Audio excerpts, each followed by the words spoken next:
The great Ramana, Judge Bharati said, "My dear king and hero, whatever you have spoken sarcastically is certainly true." It's very interesting. He's calling the king a hero, and he's saying, yes, actually, these are not simple words of chastisement. For the body is the carrier. The load carried by the body is not belong to me, but it's the soul. There is no contradiction in your statements because I am dead body. I am not the carrier of the deep right to tell. You have said that I am not a skeletal strong, and these words are fitting. It's not no distinction between the body and the soul. That's correct. And so, Krishna also does this to Arjuna. Yes, you're saying very limited words. Limited people don't talk about this. The body may be united, but no one commands is to experience of the spirit soul. As far as the spirit soul is concerned, I think there's atoms. Therefore, you are correct when you say that I am not the receptor. Also, if the object of the spirit and the path leading there were possible, there would be many troubleshooting. But because they relate not to my body, there is no trouble. One of the priorities of the Akram, Abi, or two Sundays, Yanni, Given, Done to the Arisha, Ani, Nami, and Manpa, the deity Raso, and Vidan. The great Ramana Jatman said, and hero, whatever you spoke sarcastically is certainly true. Actually, these are not words of justice. The body is carried. The load carried by the body is not belong to me. There's no contradiction in your statements. They're different from the body, not carrier, no bodies. Certainly, as you have I am not labored. You have said that I am not standing strong, and these words are it's not about this. The body may be fat as far as the spirit soul is concerned. Therefore, you are correct when you say that I am not grace. Also, the object of extreme could be many troubles because they relate not to be in the body. The Bhagavad Gita is stated that one who is advanced in spiritual knowledge is not disturbed by the pains and pleasures of the material body.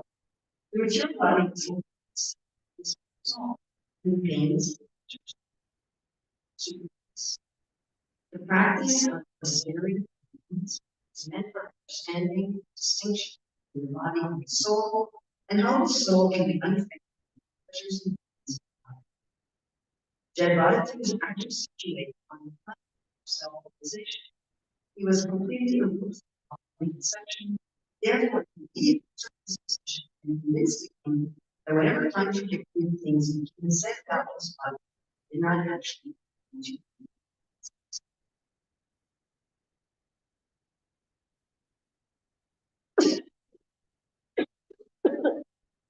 So Jadbharata said, "You're right. Everything you said is everything you said is true. But you're talking about the whole thing." Well, that's a very good way to win an argument. When we try to win an argument, we just start out by saying, "You're come on." And then the person immediately becomes defensive. A very good way, much better is to say, "You're right." And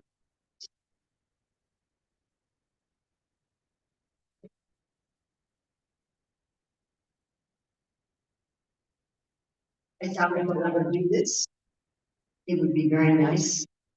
I once took a man who done this with the Bible. He had gone through the Bible and seen how does God teach and how does Jesus.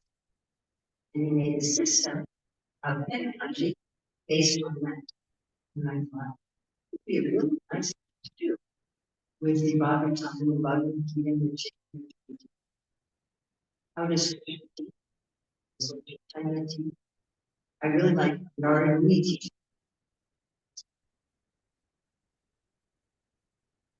But how is Jadbharata? Yes, you're right. But we're talking about the one.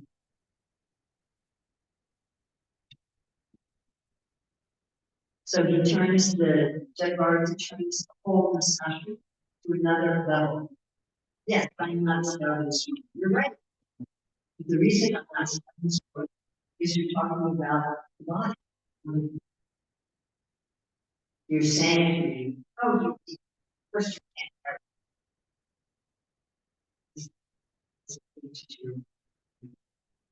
So we see that Mars really has a different vision than Gemini.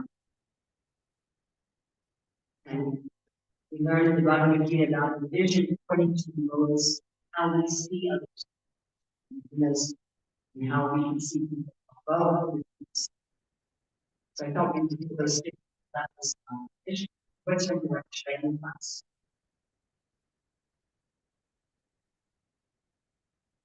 And then what is the idea? What would it mean to be in the world with the idea? And how do we get there?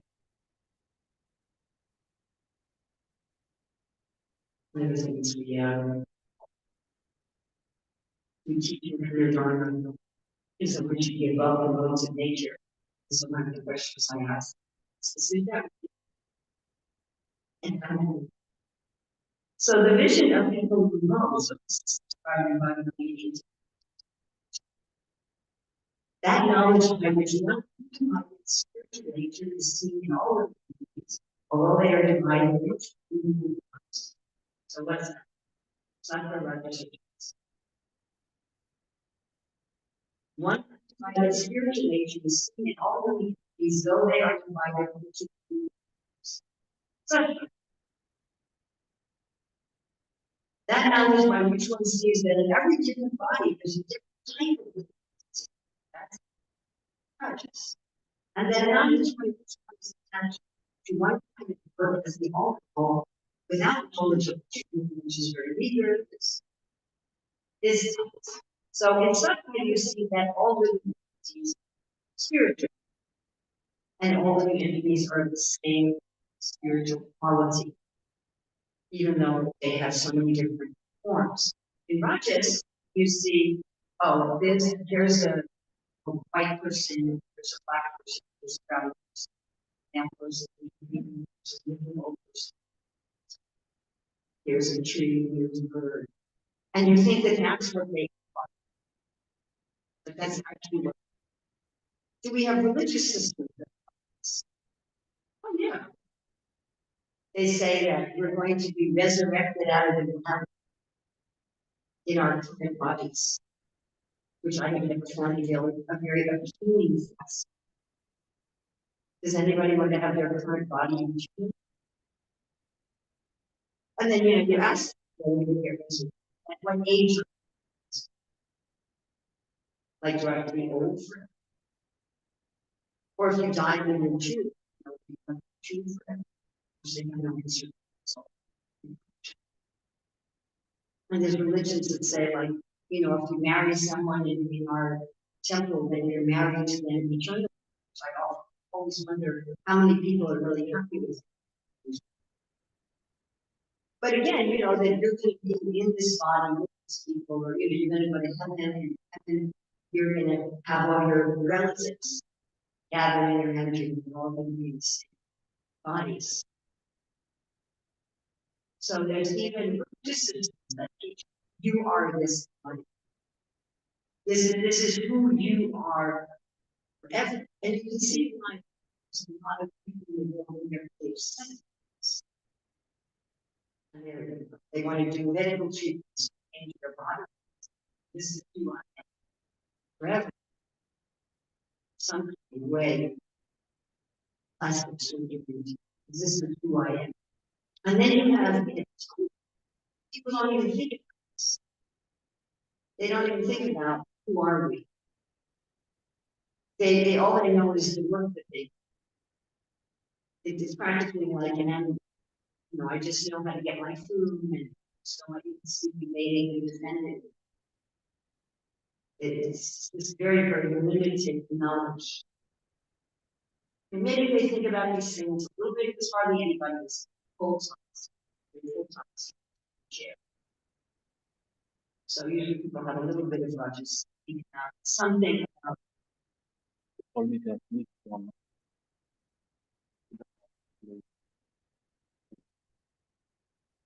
I don't put it. Give me attention here. It doesn't go where? Here. On the start. That's what I was doing. Wait, what?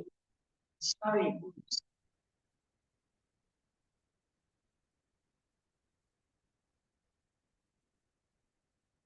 Now it's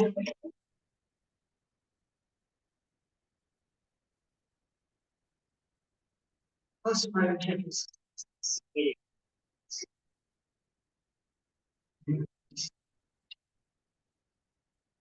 So even people in some they take my nationality, other people's nationality, tend to think also in these modeling ideas. Right, then what about this vision above the moons? Because we might think that Socrates is very spiritual. Socrates is not spiritual.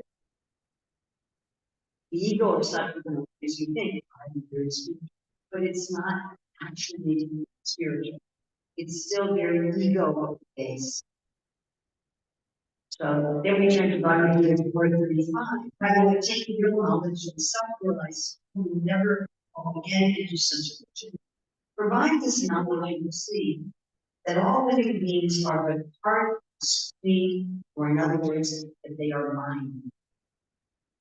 So above the universe, we don't just see that everyone is spiritual, we don't see that everyone is evil, but we also see that everyone is part of the Lord. They belong to the Lord. And we deal with all living entities in that mood. Can you understand the subtle distinction between sattva and above the mood? Sattva is just like, yes, we're all spiritual. And above the mood is, oh, you're also part of it. Also, when we're above the modes, then we can interact with every entity involved. Because of seeing that every living entity is a part of Krishna. And how I deal with them. And these are just things. So what is it like to really like? What is that part of life be like? Because Judge Barr taking this first, saying, I'm not actually carrying this boundary. This is not my journey. None of this has anything to do with me. So these verses in the Bhagavad Gita have always fascinated me. What does that mean to be in that consciousness? So in 589, a person in divine consciousness, although engaged in seeing, hearing, touching, smelling, eating, moving about, sleeping, and breathing, always knows within himself that he actually does. Because while feeding the activators or opening or closing his eyes, he always knows that only the material senses are engaged with their objects, and that he is aloof.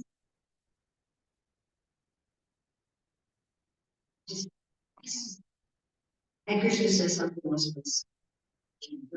When you can see that all activities are which is created in material nature, and sees itself as actions. What is that? What kind of, how does people move through life? They probably sometimes give the metaphor of the car that we know we're not. Although probably talking about. Sometimes people actually refer to themselves by their vehicle. I would say some man's driving a big car or some rickshaw wallets. Hey, rickshaw. First, I think of rickshaws. But we know it's not. And so we know that the cars can make cars fast. I'm not sitting in here, but I'm actually doing this. I'm not doing this. It's a detached view of the observer, that I'm observing how my body is interacting, but I'm not identifying with it. Oh, that's happening to the body. That's the whole gist of the all these things. They're not about me. They're about the vehicle, and I'm not me. And then, of course, how do we see all of the entities?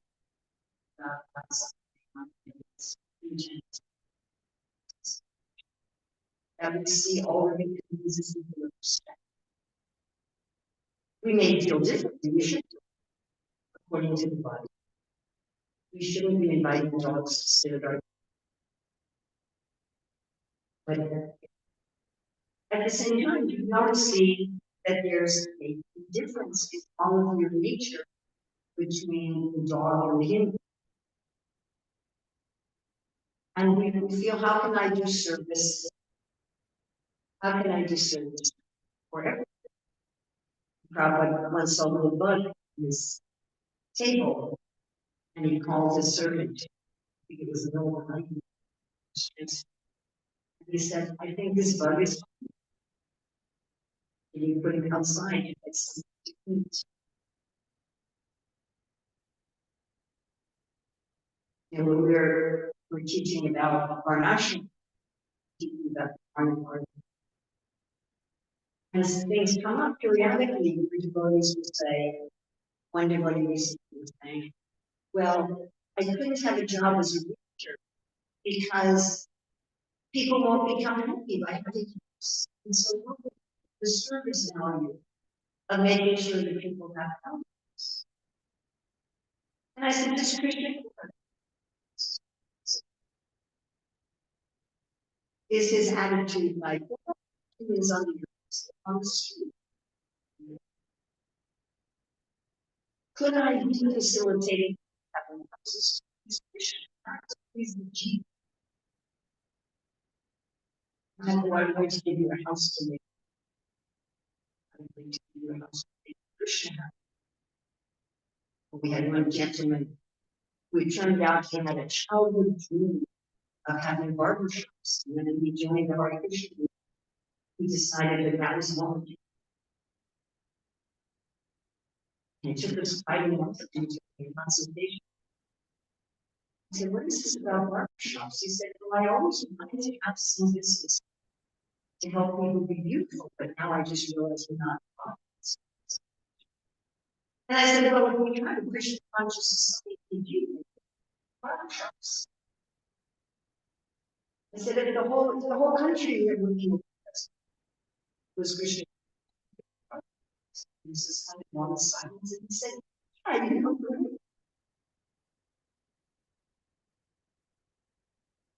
So we see all living entities as part of Krishna. I can take care of one as myself. I to get their haircut.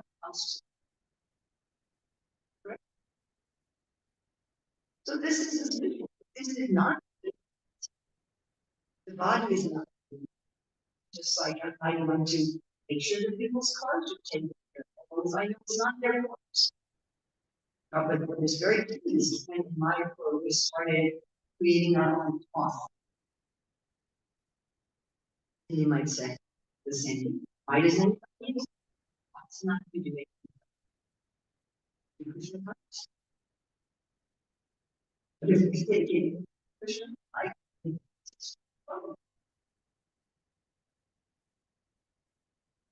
so this is the view. It's just I have nothing to do with this body. The body's just moving into the world. Everyone is just in this vehicle, but everyone is a servant of God. If the body's people they're not one way. They're also Christians. And in certain, people who are just they have a difficult time dealing with the world in service. They have a tendency toward being personal. And they're thinking that there's no surface to them, right? Just kind of flow through as a detached being. The devotees speaking, this is not me, but I have service. Now, what does that feel like? I would feel very liberated. And I thought, book this on this. When we see everything as an opportunity for service, without identifying, then we would become to as Prabhupada said, we wouldn't be affected by the pains and pleasures. You know, all the verses where Krishna says, like, as much as far as is, and often we take that verse to the just not going to feel cold. I'm going to get upset. I'm just not. But what it means is that we're just now it's interesting that at the end of this whole section, it stated that Jadbara took some waves of dissent when Mars rose. So it's not that no changes are going to happen in the body and individual as it said that the insult. So it's not that there's not going to be a body, but we're not going to. We're not going to say that's me. Just like if your gauge goes down in the core, and you know you have to food. You don't feel hungry. Right? You just say, oh, I have to put petrol in my car, I think charging. So in a similar way, we say, oh, the body needs to be fed right. The body needs to rest right. But you're not connected. And you're not really feeling. But you don't feel the hunger. You're operating. So then the person moves like Krishna says, the day and night, what's day for one is night. But they look the same. I'm sure the problem was running the pharmacy, there was another pharmacy down the street. They look the same. It's two different people running the pharmacy. But Srila Prabhupada from this gene was having a very different experience. Or Arjuna on the mountain, right? And Dushasana, they both appear to be doing this. But the experience of what isn't different. So how are we going to get? I don't look at that verse in Bhagavad Gita 3:30.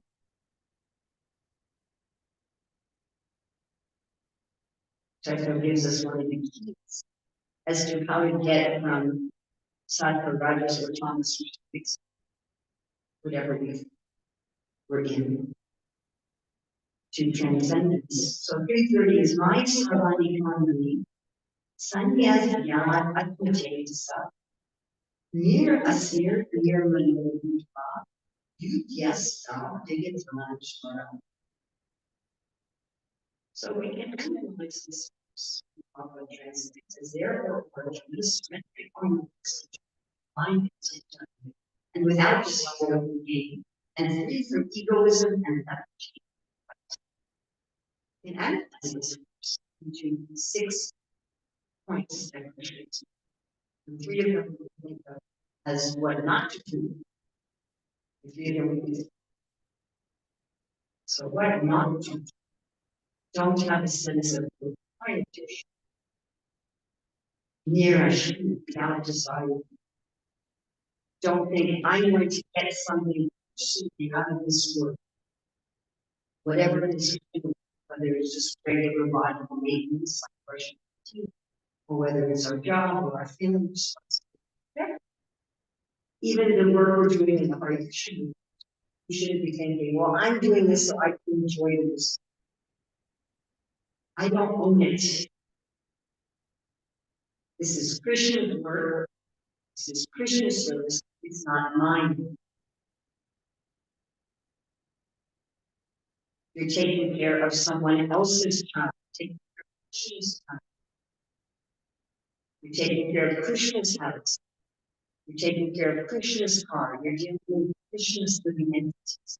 You're dealing with Krishna's objects and not mine. Now, if we've been raised properly by our parents, we will take better care of other people's stuff. Isn't that a fact? We're more careful. We're going to feel more careful if we're borrowing someone else's stuff or someone else's equipment. We're taking care of someone else's child. If you watch my child for an hour, we're probably going to be more to have this nothing belongs to me. Children has beautiful songs. He says, I see that my family members are simply your servants, and I'm taking care of, I'm burning the money to maintain your house. This is one of the reasons that householders are advised to have an altar, even if it's just pictures. So you have this concept that my husband is not just a place to offer food so we don't get, not just, my altar is my permanent purpose. And this is one that people hear. And we think, oh, I'm living here, that this is the Lord's. Every night, my house goes to be living in the sounds like national. The little unit I live in, belongs to Krishna. Even if you have your own house, your own, who does it belong to?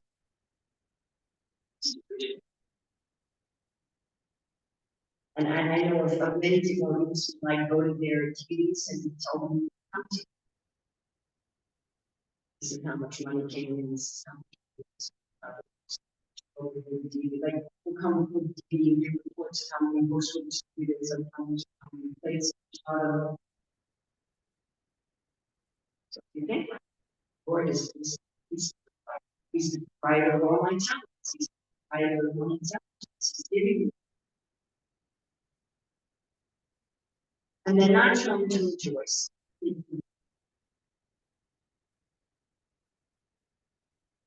He's fine as long as he's not.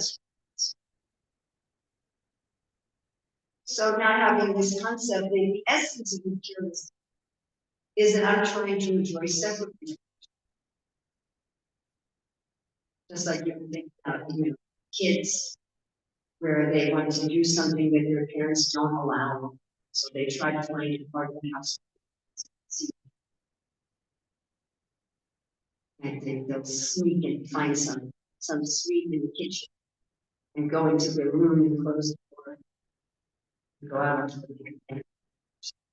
Of course, when you become parents, you hide no sweets from your children.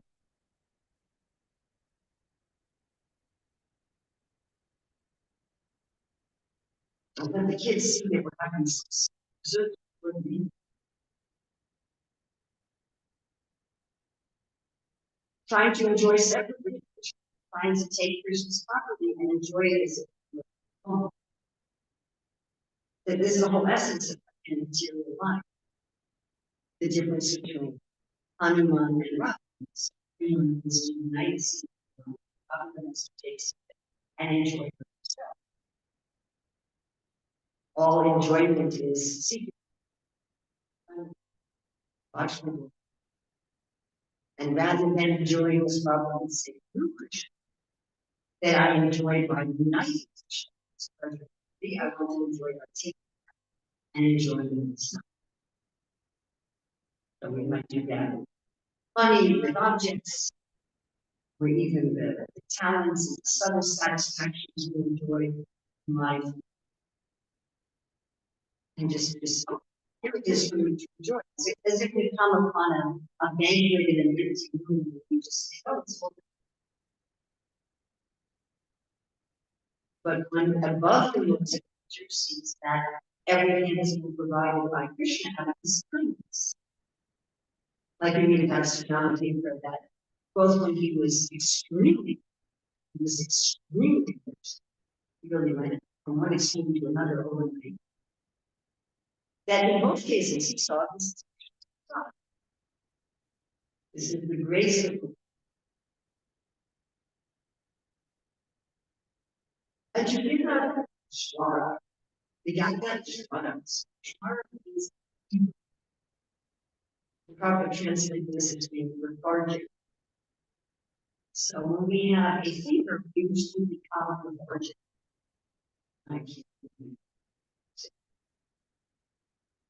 So we shouldn't be lazy. Prabhupada would say that Krishna didn't tell Arjuna, you just sleep on the chair. Or sometimes Prabhupada would say, Krishna didn't tell Arjuna, you just smoke ganja on the chair. Years ago, we had a printed magazine, we had this regular printed magazine where we wrote these had a personal section for personal art, where you're looking for a partner. So people would describe themselves like this. And there was one advertisement there, someone wanting a wife. And he said, my favorite service is to dream about it.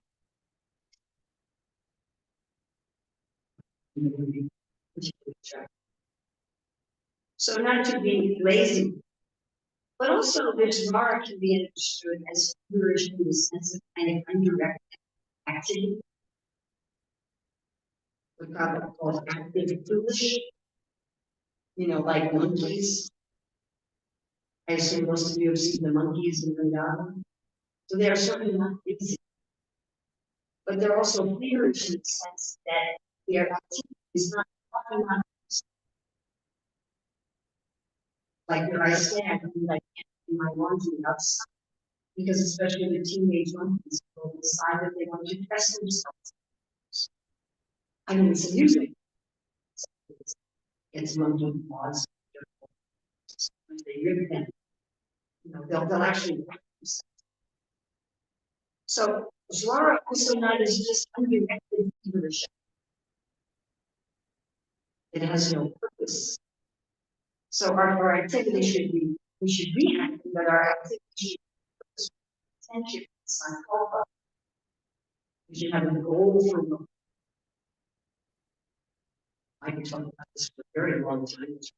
I'll just then I see that a lot of the problems we have in our religion are the lack of vision. Say that I think you can say that the vast majority of the problems we have in our religion, both individually and collectively, especially collectively, is for lack of vision. When I was the head of a school, I had a vision. What would our students look like? I had a vision for something for 1 year, 2 years, 5 years, and some stay in ages 5 years. What would that person look like? What would they be able to do? What would they know? How would they know? And then I can evaluate everything according to that vision. Okay, is this going to achieve the vision? No, this is going to, yes. But I think that in general, in our communities, we don't vision.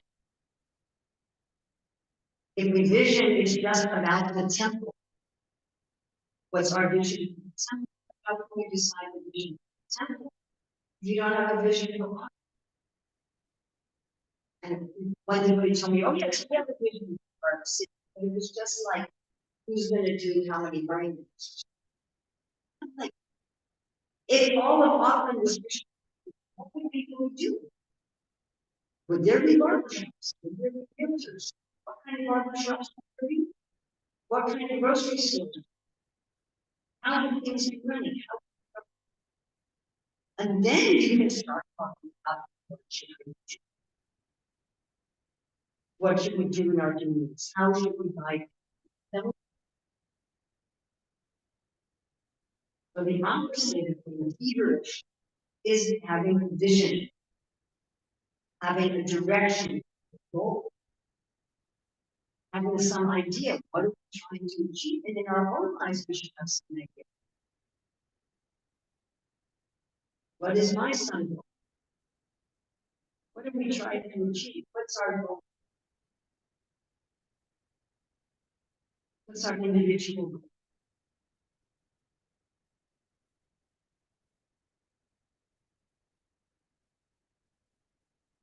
What's our subject? We're doing the subject. Whole conversation about this.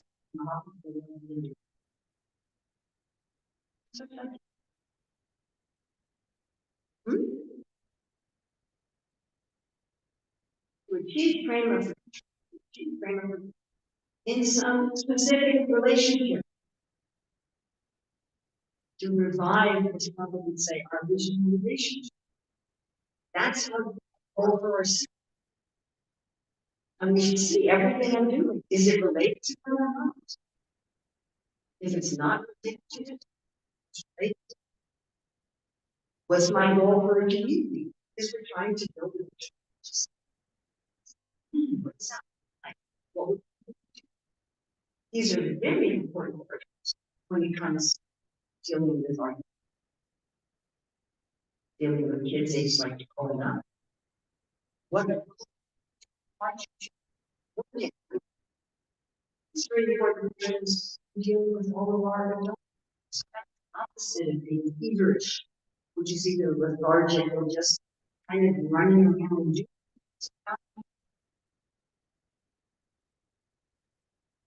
Okay, so then offer everything intention. The scripture says, surrendering all your works. Mind, star, body, intentionally giving everything. Krishna, I'm doing this. This. Do you see how that's about the roads? Doing this. And then remember, making an answer. Remember? And then interestingly, I mean, here Krishna is saying to Arjuna specifically, you just not, you should fight. Now that instruction should not be taken literally by all of us. This is tremendous. It doesn't mean that Krishna is instructing now all of us to be fighting. Some devotees take fight. But what this means in principle is now Krishna is telling Arjuna, realize your soul. And then act according to the nature of your body. Fascinating. One of the ways to get above the lowest nature is to act according to the cycles, nature that we have. Now, metaphorically, that makes a lot of sense. If I'm trying to get years around and I have a bicycle, I can't pretend it's here. It won't work. It will very quickly damage. Correct? Or if I have a boat, I can't pretend it's a bicycle. I will very quickly get stuck and I won't reach my destination. So this body, naturally, this body, mind, and it's not. And it has nothing to do with me. It's the thing I'm in right. And this vehicle was going to take me, the soul, to my destination in a particular body. Arjuna is going to get there by being a politician, statesman, warrior. And the florist in Mathura is going to get there by making gardens. So how we're going to get there is according to our cycles. If I try to get there in this cycles, I'm going to cause a disturbance. Then my world will become fear. And Krishna says in the 8th chapter that we're not going to be affected by simple reaction to the work we're going to do. In other words, we're not going to be educated most. So we can summarize it. It's not only about 25. So I would find something. But that sounds really general. Just here, one who engages in full emotional service, unavailable in all circumstances that once transcends nature, and thus comes to the level of honor. And I think often we tend to look at that and say, well, that means I just sit and chant. But so this verse is a reply to our Judah's third question. What is the means of attaining to transcendence? As explained before, the material is acting on the spell of the modes of material nature, one should not be disturbed by the activities of the modes of nature. Instead of putting this consciousness into study, we may transfer this consciousness. So this is all also important. We don't identify with this. The modes are going to affect our body and mind. So sometimes our body and mind is affected by something. Sometimes right. It does not hate. They should attack the illusion of the imperial law. Just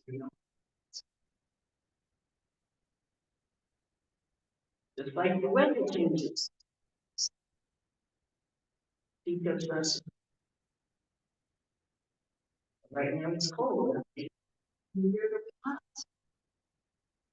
Probably later today it will start raining. Whole time on me. But you know, you may have to have a rain. But you still do your business. I was asking the road entire. I can get things done in the rain. Just work to get things done in the rain. So whether it's raining or it's not raining, it's fine. We may have some yes, may change, but we're not really affected by it. Go on with our life. So in the same way we can go on with our life, we need to have our body and mind. So that's kind of the negative, this detachment from the body, this detachment from the modes. And the positive is using the situation. Seeing that every situation I'm in, there's an opportunity for service, and every situation I'm in, I can use. So if our vision of reality is remote, suffering, he removing and suffering. He's really disturbed as how he is shaken. And then this new character doesn't seem to be up to the standard. It's vulnerable, it's really irritating. It's irritating him to the point of his soul. So if we have a vision in any of the modes, it's disturbed. So at least theoretically, to know I'm the soul of above the modes. And then to attain that platform from detachment from the mind and the body and attachment practically everything. And that works. Does it take work? They say it works too.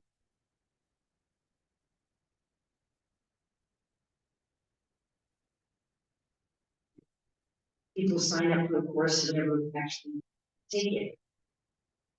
You ever done that? Bought a book you never read, or signed up for a course you never actually listened to. Or we go get advice from somebody. They say, I don't think you need this, not our and go ahead and do whatever you do before we act.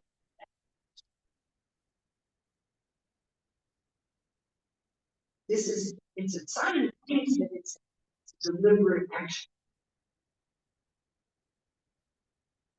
These deliberate actions give up a sense of proprietorship, give up a sense of trying to enjoy self. Don't be feverish. Have a goal, have a vision. What am I trying to achieve myself? Vision for my family, right? And then intention.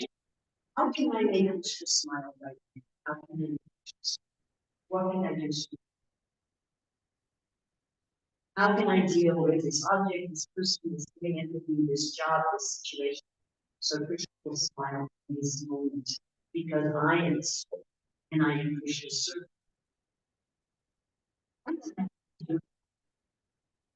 It's designed in this life. That's whatever body and mind you use, it's not very. You don't have to manage what kind of body and mind you have. You should have another child. Yes.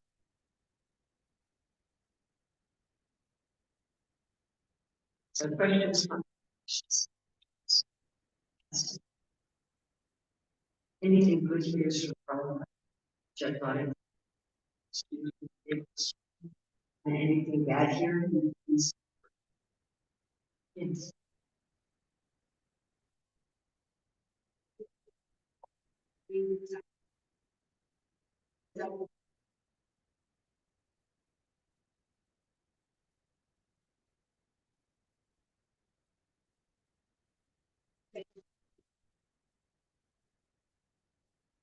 yeah, it's still, but it said he saw this, and he saw this is supposed to be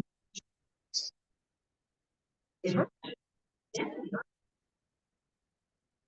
Then it was like 15 hours. But he didn't take that hurt as his hurt. He turned it to pain in the son of God. And so he said, oh look how Duryodhana is just being manipulated by the extra. That's all it is. It's just Duryodhana being, and Duryodhana those you're just not able to illusion touch illusion you're no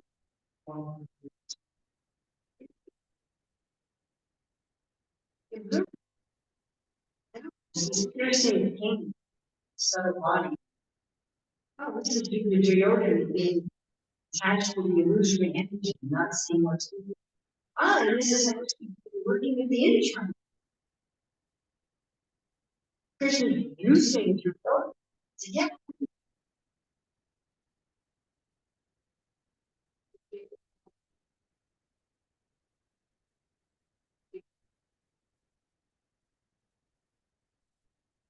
Krishna's always doing it. Again, you see in every situation, what's my service? How can I be a servant? What service do the Guru saw my service? And go on pilgrimage. And then hear from my trainer. Maybe I wouldn't have left. I wouldn't have sold. Maybe I just would have hung around and thinking it's my duty to advise him. But when they were threatening him, we're going to beat you until barely alive. Then he's like, Krishna has another service. With Jadavara, when he had these radiant dissatisfaction, what service did he see that he had to carry? He's like, my service is to help us. We don't know exactly because it was the first time he ever spoke. He acted blind, devil, done his entire life. He said, the service opportunity I had to trust. He obviously saw the king of kings that he didn't see in his parents or siblings or parents.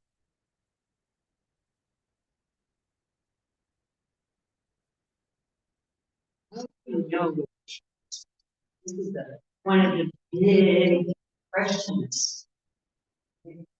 Someday I'm going to write down. What are the big questions I get asked? How am I going? Okay, well, we have general instructions in the Shastra. But whatever you decide, it's got to be in the realm of Shastra.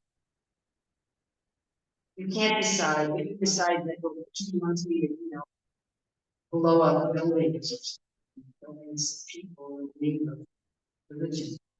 You're not going to find any basis for that in the Shastra. Exactly. So first of all, it's got to be something that's supported by Shastra. And it's got to be supported by Shastra in general. Just find like some quote that you'd like to support what you're doing. The Christians have that saying, the devil put the sight Shastra. You can find some quote and just that would be Shastra holistic. And then you have to see, is this something supported by Shastra? Is this something that sadhus do? Sadhus are living in Shastra. What did Prahlad Maharaj do in this situation? What did Srila Goswami do in this situation? And our international society, what are sadhus? What are sadhus doing? And then we have the group. This keeps getting narrow. Problems to more less than 16 hours, all these other things. Right? It's more narrow. And we use word advising us.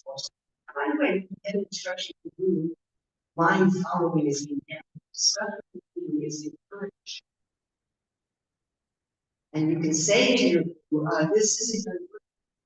He says, going to the forest and do meditation. That's not really permitted, it's actually. So the guru is not just someone who gives you orders, but it's also someone who can discuss. Okay. But please don't go to your guru for everything in detail. Please don't do it. You know, and someone might say to me, or say to my guru, should I learn Radangas?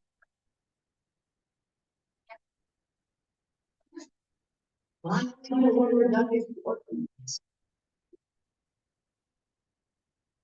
And then she said, well, all right, I guess I'll learn this.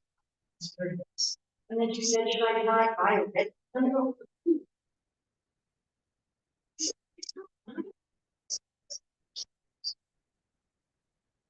So it's not that you're going to go to group to like walk out of the door, which I walk out of the door, you know, oh, you should go on. And then so that's object. You follow? That's object. And then there's subject. So by subject, we might be like I would be in 9 and 2.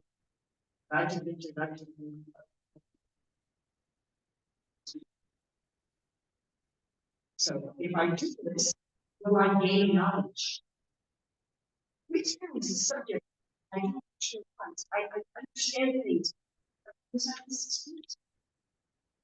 Things make sense. They fit into place. Yes. And then Raja Bhuya, you understand the essence of this. Pavitra, you feel purified. If you think you're serving Krishna and you don't feel purified, you're doing the wrong. In contrast, Texas talks about bathing and burning donkey. So if you think you're getting purified, agitate, stir, then you're not using projection. You directly perceive it from the most you eat. You get relief from hunger, pleasure, and nourishment. And Prabhupada said, you don't have to ask them gifts.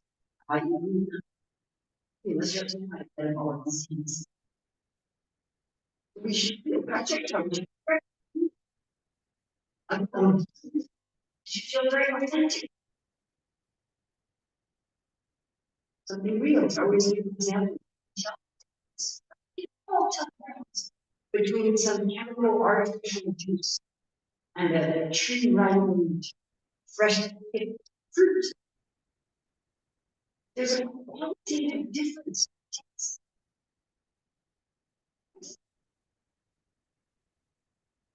Just some water with sugar and artificial colors, artificial flavors. And you pick your fruit off the tree right. Organic. Oh. Soon to come. You should become happy. Prabhupada says, if you have joy,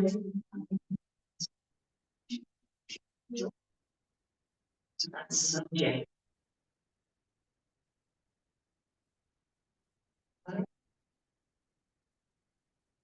Yes.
Oh yeah, you have to teach them something to know about video. Teach them people to come work in a jungle on us. The task which you're getting over. Yes, a good secret that Krishna isn't always Krishna Prabhupada is asking us to do one very. Sometimes Krishna's like, here's 200.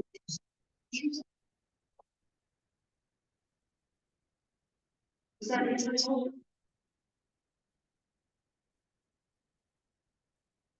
Sometimes it's get up. Sometimes it's very specific. And other times it's like, just like your Prabhupada was not told to come to him. He was told to preach it. And he was doing that in India without much success. And he thought, well, my guru sent disciples. So my guru and my guru's father sent to go to Canada. So definitely my gurus want Krishna consciousness brought out of India.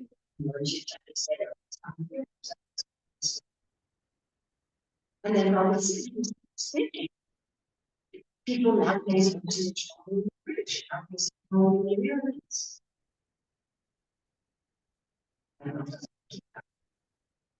So he was thinking, rather than go to the UK, not what also said, Krishna inspired him. So he was looking at it, what did my guru do? What did she do? What did she say? He's looking at the current cultural political situation in the world, and he's taking his fruit.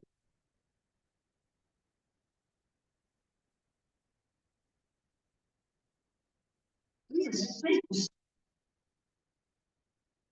Yes.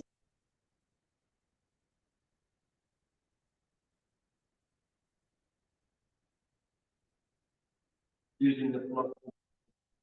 Mm. Mm.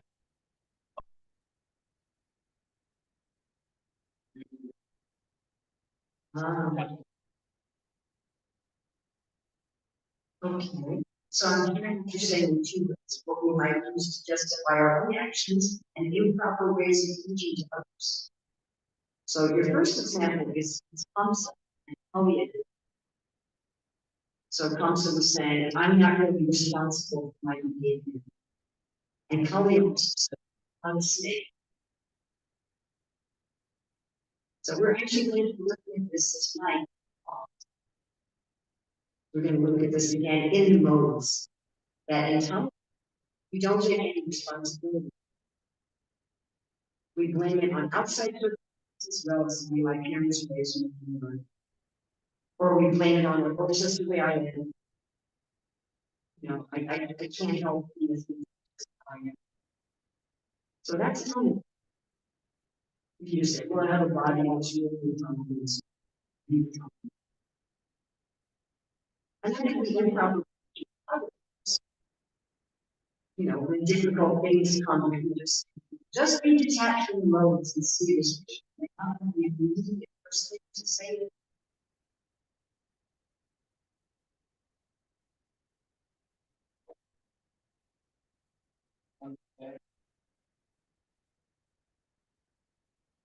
Do a lot of research as to where our nature comes.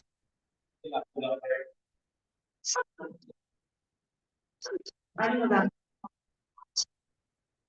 that. So if people have to, really extreme trauma, really, really, then it might be worth it to do a lot of work.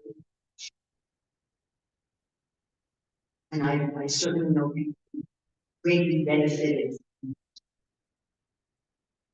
Somebody who was 5 years as a child, my family member, that's culminating everything. Yeah, I wouldn't get it. But for most of us in general, just cut down the energy on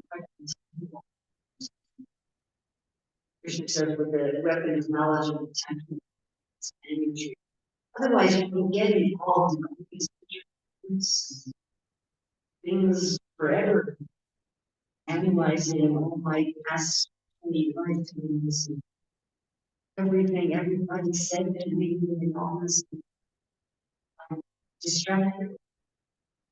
But yeah, we have some real issue from us, something in our life that's beyond some deal with reason ourselves, getting help and getting it purpose brings. I mean, just like when on the physical level, when I first broke my hand, I thought, and I was hoping that I could use it, and I thought I could deal with it. In my hand is swelled up about this big, right? I kept thinking, that's so many bruises. After a week of the swelling in the throat, I was so constantly in agony. Then I thought, I think I have to. I'm not just going to say, this is not. I go up to the technician comes out and says,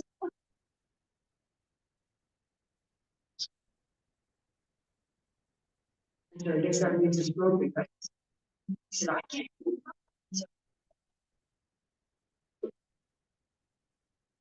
Whether that now I go to physical therapy, exercise. Something beyond what I can do with my so that's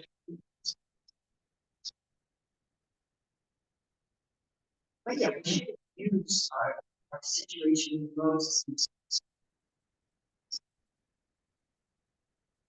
You can think of it metaphorically, like you're in a car on a road.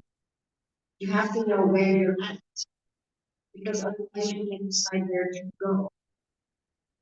So we need an active assessment of where we're at. Not that we should meditate on that, but we should have some active assessment because that tells me how to get to my destination.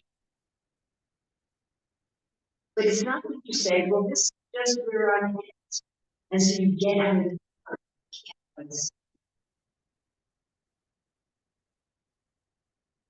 So if you just say, well, this is how I am under the most, I can't help acting continue. That's like you're just getting out of the car. So,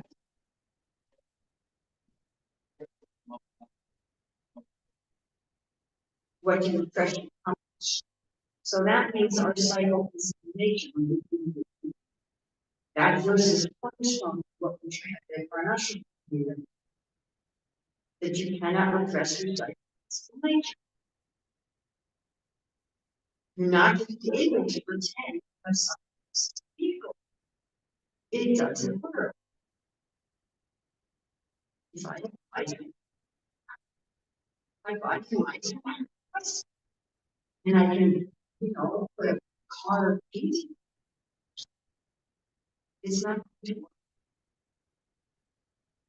So whatever type of body and mind I have, whether I have it by a combination of my attachments to this, my desires in this life, whether I have it as a vision for me in this life, whether it's those, whatever.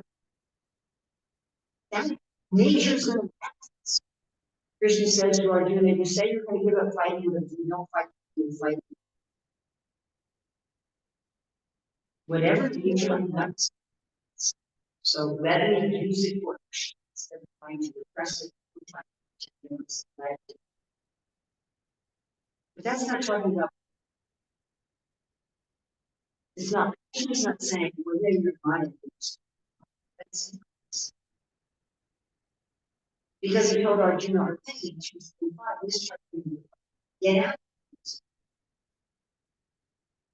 So get out of the monkey picture, see what kind of physical tendencies you have. Is that clear? You think so?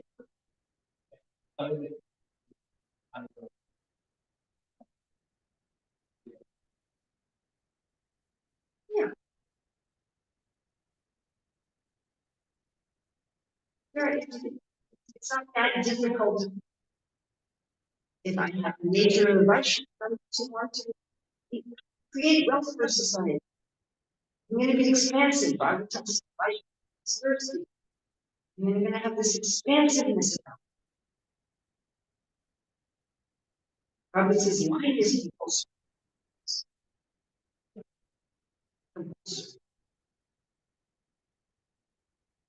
that doesn't mean being dishonest. But no one expects to tries.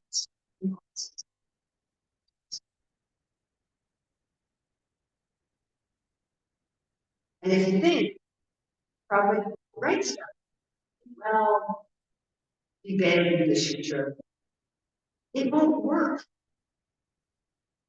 You'll bring your expansive diplomatic nature to your future activities. You'll mess them. You'll be told to make pots and everything. It's so slow. And you'll destroy the beauty of the sugar vines.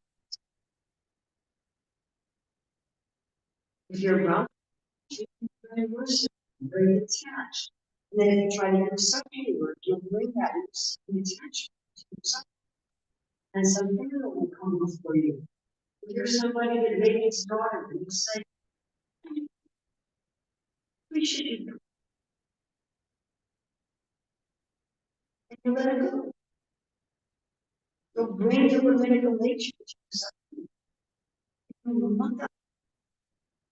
Because you can't repress your emotion. If that makes sense. Oh, it's almost 9. So one more. Because I really the sort of person who has a whole back to emotions. I don't want to listen to you. Just in your comments.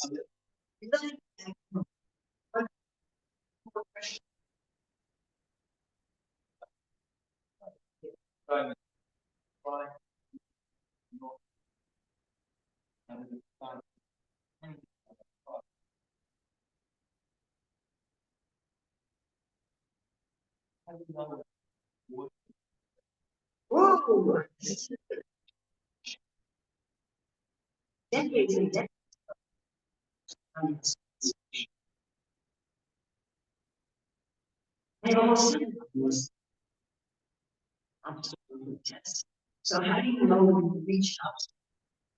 If you're supposed to go through it, or are the obstacles and indications? So first question: can you go through the obstacle? Do you have the? Is there even? Is that even on the table? Do you have the power to make this thing work? Is that even within your capacity? Like when the governor's wife wanted this building density problem, so this is not the capacity. I cannot oppose the governor's. Like for what? Could he oppose his father's abuse? Was there anything he could do?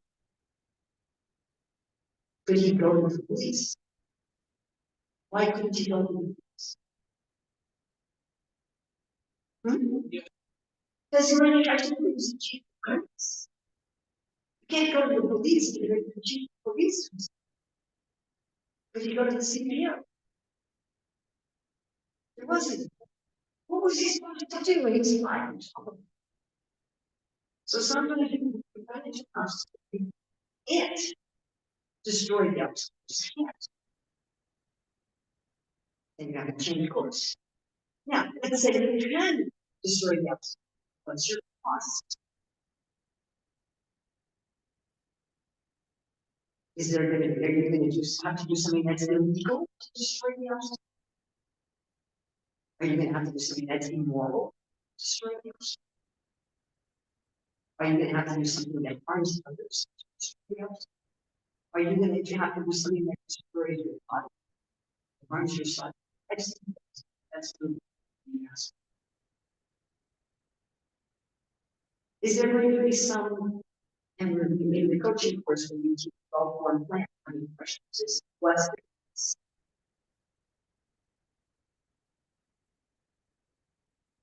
You know, like I know when you go to these restaurants, and he decided to make it successful, first place double coffee and tea. Then he added wine. So what's the goal?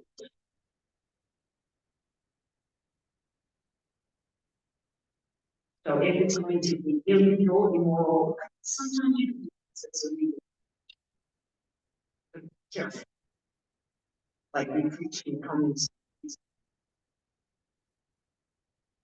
which reminds me of I was doing a program at one temple, and people had to register, and the devotees organizing it said, we're now oversubscribed. And I said, what's the problem? They said, and I thought, what is that? And then they said, well, that's our legal. Actually, it's a room. Yeah, in that case, they got to make a room. Is it within my capacity? Break through this. What's the cost? If I can break through the barrier of my life, if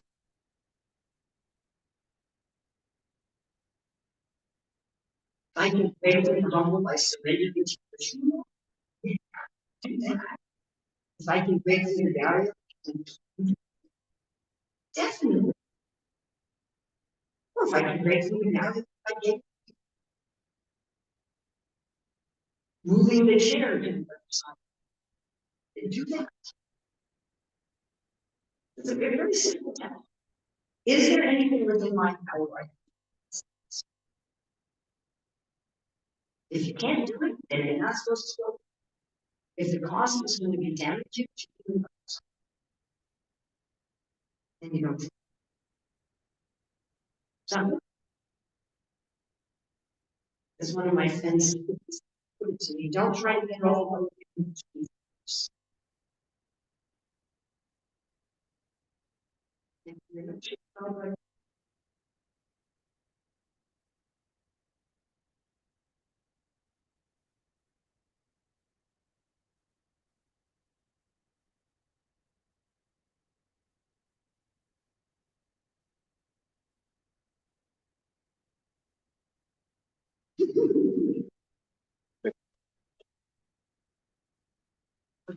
Yes, ma'am.